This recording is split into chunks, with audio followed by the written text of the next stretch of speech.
तो आज जिस विषय में मैं बात करना चाहता हूँ वो है रिश्तों के बारे में। अक्सर ज़िंदगी में हम कई रिश्ते बनाते हैं। इन रिश्तों में से एक रिश्ता होता है प्रेम का। तो कई बार ऐसा होता है ज़िंदगी में कि लोग रिश्ते ठीक से नहीं बना पाते, रिश्ते छूट जाते हैं और दिल टूट जाते हैं।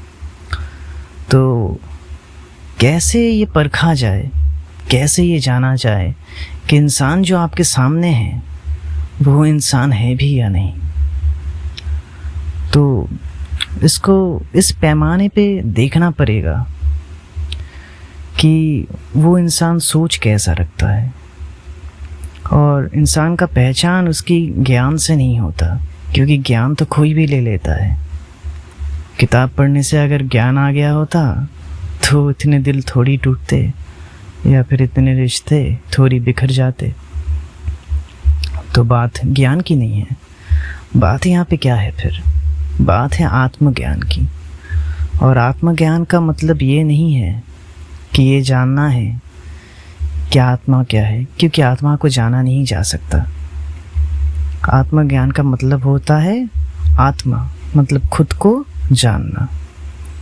तो जिसको आप चुनेंगे, एक विषय आप उनके बारे में बहुत अच्छी तरीके से जान लीजिएगा कि आपको पता रखना है कि वो खुद को जानते हैं या नहीं।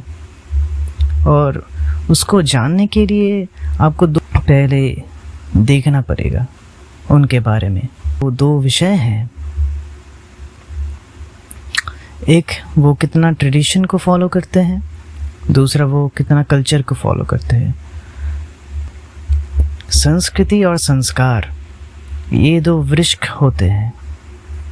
एक ऐसा पेड़ जो एक बार इंसान के अंदर आरोपित कर दिया जाए तो वो बढ़ता ही रहता है, और वो पेड़ काफ़ी जहरीला है। और वो जो पेड़ है वो समाज हमारे अंदर संस्कार के रूप में बचपन से और संस्कृति के रूप से हमारी चारों तरफ चलाता रहता है।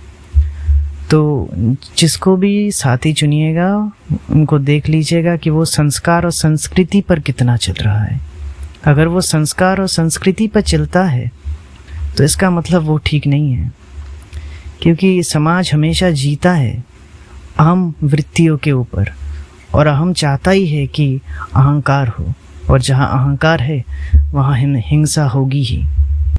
अगर हिंसा होती है तो फिर वो प्रतिपल आपकी ज़िंदगी में भी दिखेगा, और जब दिखेगा तो फिर तनाव आएगा तो फिर बहुत मुश्किलें बढ़ेंगी और कभी ना कभी दिल टूटेंगे। तो इसका जायज़ा भी इसी तरीके से लेना पड़ेगा कि आपको देखना पड़ेगा कि लोग कितना संस्कार और संस्कृति पर चलते हैं।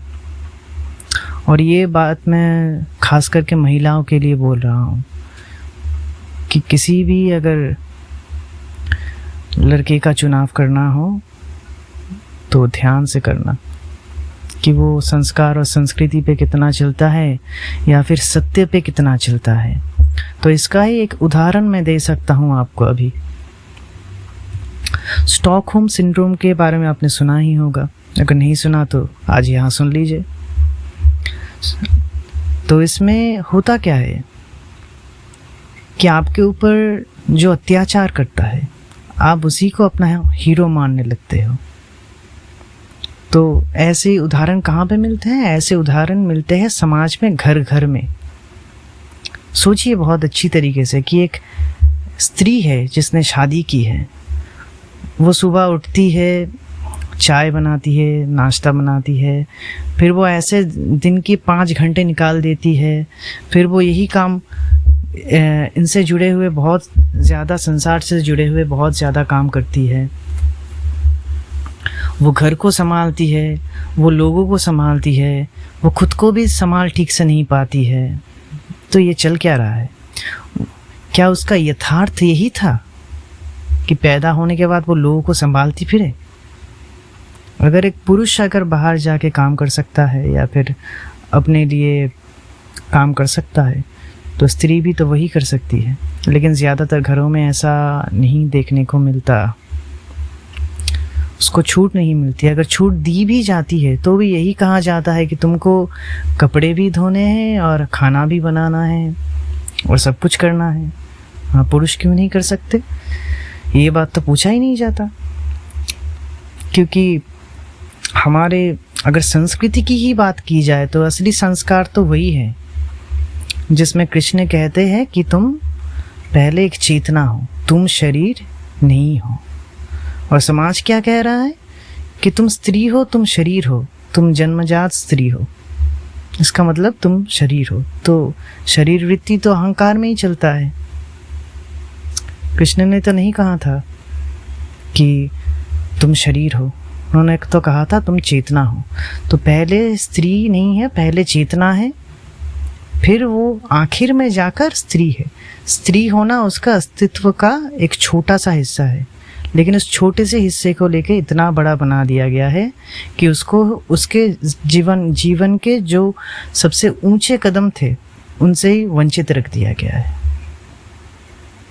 और यही मेरी दुख की बात है।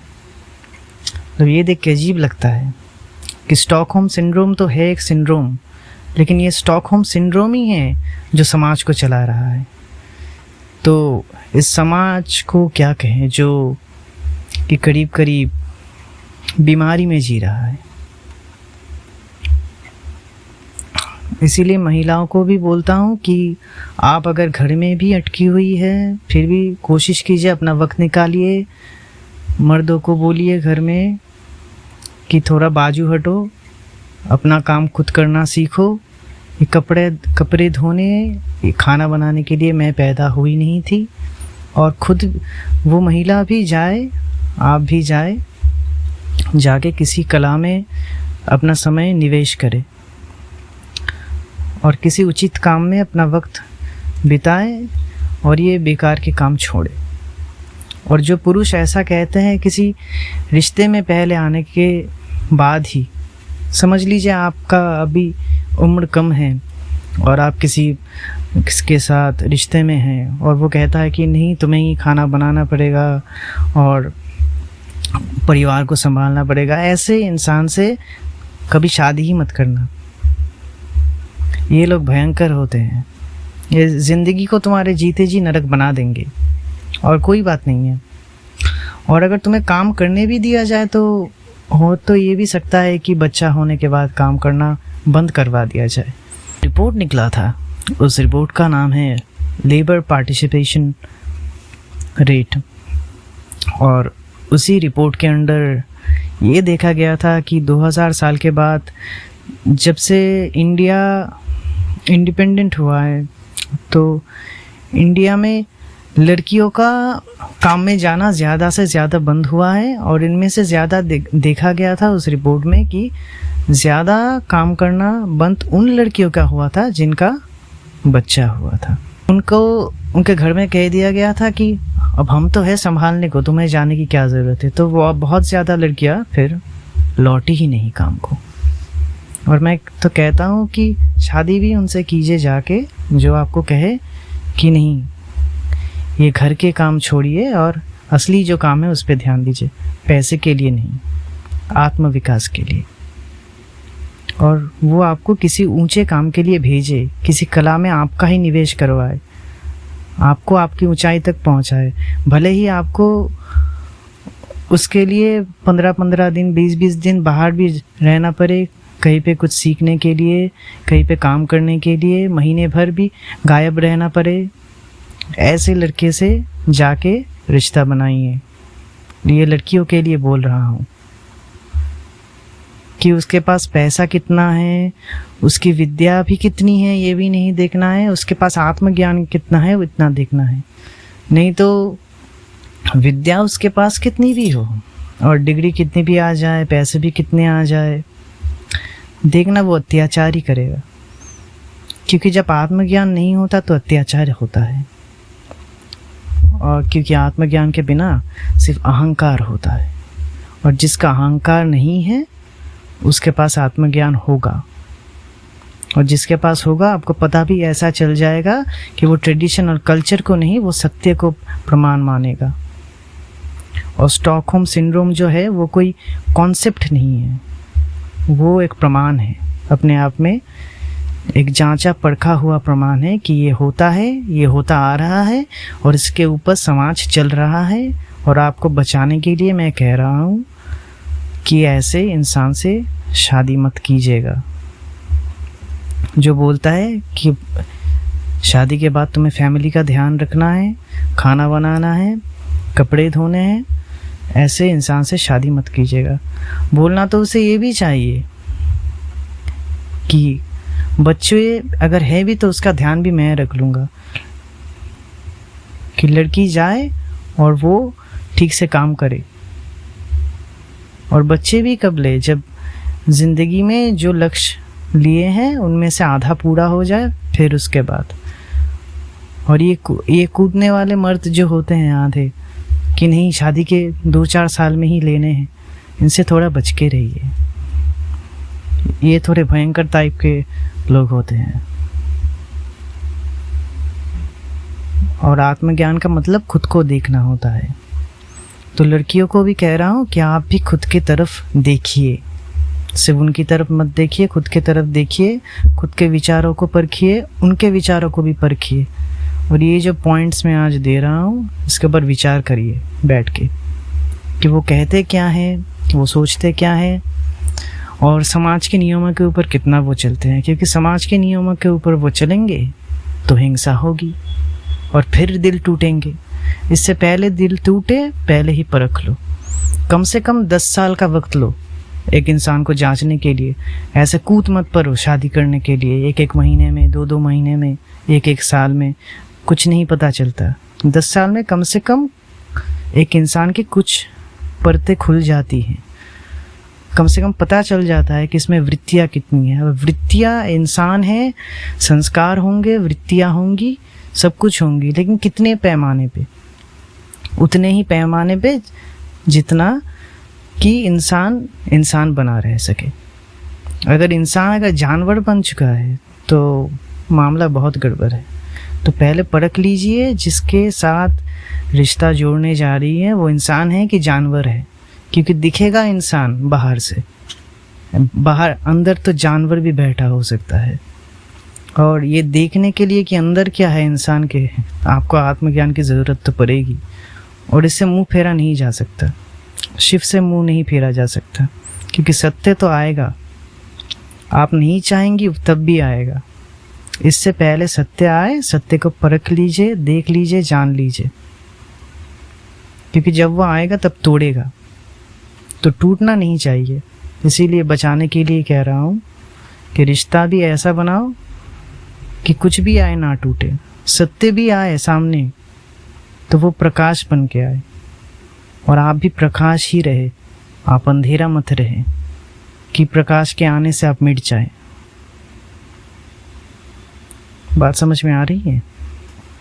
तो स्टॉकहोम सिंड्रोम के बारे में थोड़ा जाइए, पढ़िए। ये साइकोलॉजी का एक विभाग है, और साइकोलॉजी में डार्क साइकोलॉजी पढ़िए, बहुत कुछ समझ में आएगा। समाज कैसे चलती है, वृत्तियाँ क्या होती है, इससे प्रॉब्लम्स का पता चल जाएगा। अब इस प्रॉब्लम्स का सल्यूशन क्या करना है वो पता करने के लिए आपको फिर अद्वैत वेदांत में जाना पड़ेगा, कृष्ण के पास जाना पड़ेगा, किसी गौतम बुद्ध के पास जाना पड़ेगा, जीसस क्राइस्ट के पास जाना पड़ेगा। नहीं तो नहीं होगा। पहले प्रॉब्लम्स जान लीजिए साइकोलॉजी पढ़ के, फिर अद्वैत वेदांत, अद्वैत फिलॉसफी में जाइए। वहाँ से आपको रास्ता मिल जाएगा। वो आपके रास्ते को प्रकाशित कर देगा कि आपको पता चल जाए कि क्या है। मेरा काम बस यहाँ पे इतना है कि मैं आपको बाहर से अंदर भेज दूँ, क्योंकि समाज कहता है जो आपको चाहिए वो बाहर है, और मैं कहता हूँ जो आपको चाहिए वो अंदर है। और अंदर जो है उसे प्रकाश कहते हैं, उसे आत्मज्ञान कहते हैं। लेकिन वो देखने के लिए आपको चलना पड़ेगा, आपको समझना पड़ेगा। मेरा काम बस आपको दिखा देना है एक इशारा करके कि जो है वो अंदर है। तो अंदर जाइए, खुद को देखिए, समझिए, जानिए, फिर दूसरों को देखिए, समझिए, जानिए। 10 साल का वक्त लीजिए रिश्ता जोड़ने से पहले, फिर रिश्ता बनाइए। ऐसे अंधों की तरह कूद मत पड़िएगा किसी के भी साथ, कुछ भी देख के। ना पैसा, ना गाड़ी, ना शोहरत, ना संस्कार, ना संस्कृति, ना समाज, सिर्फ सत्य। अगर सत्य नहीं है तो शिव नहीं है, और शिव नहीं है तो जब वो आएंगे तब टूटेगा। तो सावधानी से आगे बढ़िए, देख के आगे बढ़िए। कहाँ चल रही हैं देख के आगे बढ़िए। अंधेरे में आगे बढ़ा नहीं जाता, प्रकाश में आगे बढ़ा जाता है। तो सत्य वो प्रकाश बन जाता है जो आपको आगे ले जाने के लिए सहायक होता है, रास्ता दिखाने के लिए सहायक होता है। और आज जिन विषयों में मैंने बात किया, थोड़ा पढ़िए, जानिए, समझिए, जाके पढ़िए, ऑनलाइन पढ़ लीजिए। डार्क साइकोलॉजी पढ़िए, डार्क साइकोलॉजी का किताब मिल जाएगा। संसार के बारे में बहुत सारी चीज़ें पता चल जाएंगी, समाज का पागलपन दिख जाएगा। और फिर आगे मुझसे नहीं पूछना पड़ेगा कि मैं जो कह रहा था वो क्यों अजीब सा लग रहा था। फिर आपको पता चल जाएगा जो कह रहा था वही लगना चाहिए था बहुत पहले से, लेकिन वो चीज़ें हमारे सिलेबस से हटाई गई थी, वो चीज़ें हमसे छुपाई गई थी। और मैं छुपाई चीज़ों को रखता नहीं, मैं उसको बेपर्दा कर देता हूँ। तो आप भी उसको बेपर्दा कर दीजिए ज़िंदगी से, कि झूठ ना बचे और सिर्फ सत्य रहे, क्योंकि सत्य में प्रकाश है और झूठ में बर्बादी है। बर्बाद मत रहिए, प्रकाशित रहिए।